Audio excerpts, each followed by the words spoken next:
नमस्कार मु डॉक्टर मनोरंजन त्रिपाठी मु कंसल्टेंट एंडोक्राइनोलॉजिस्ट भावे सम अल्टीमेट मेडिकेयर रे कार्य करुछि। आज आमे माने पिला मानकर एक एंडोक्राइन प्रॉब्लम विषय कथा हेबा। यह हला शॉर्ट स्टेचर जहा कि पिला मानकर उच्चता न बढ़िबार एक समस्या।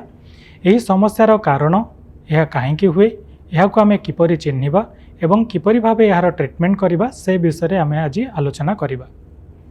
पिलाटी जन्म हेबा परे ताहार ओजन एवं उच्चता धीरे धीरे करी बढ़ी थाए। यही ओजन एवं उच्चता बढ़िबार मात्रा पिलाटीर खाद्यपेय, पिलाटीर जेनेटिक्स, तार हार्मोन ए सबु उपरे निर्भर करि थाए। जदि ए सबु मध्यरु कोनोसी भी प्रॉब्लम पिला मध्यरे देखा जाए ताहाले तार ओजन एवं उच्चता ठीक भावे बढ़े नाही। एहाकु जानिबा पई प्रथमे तो आमे पिलाटीर ओजन एवं उच्चता को मापिबा परे ताकू एक ग्रोथ चार्ट रे प्लॉट करि थाउ।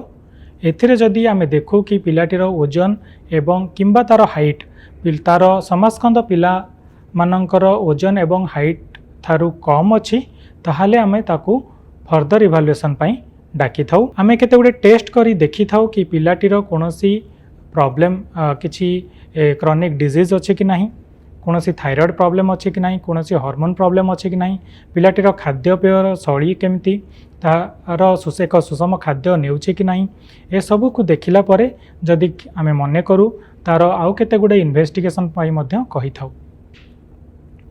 एहा छडा आपण माने जानिबा दरकार कि पिलाटीर ग्रोथ रेट किंबा तार बढ़िबार मात्रा तार बयस उपरे निर्भर करि थाए।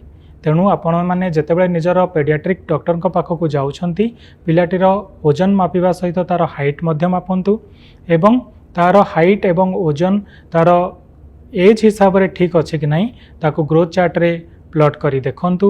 जदि तार हाइट वेट बढ़ू नहीं ताहले आपणकर पेडियाट्रिशियन को कंसल्टेशन परे ताकू एक एंडोक्राइनोलॉजिस्ट को पाखकु नियंतु जे आपणकर पिलाटीर ग्रोथ को एक ग्रोथ चार्ट रे प्लॉट करिवे एवं तापरे जदि मने करंती केते गुडे टेस्ट आपणको एडवाइस करिवे जहा द्वारा आपणकर पिलार ग्रोथ प्रॉपर न हेबार कारणटी धरा पड़िबो एवं एही ग्रोथ न हेबार कारणटी को आमे जदि जेते अर्ली आमे ट्रीटमेंट करिबा ताहाले पिलाटीर ग्रोथ टा मध्य नॉर्मल हेइ पारिबो।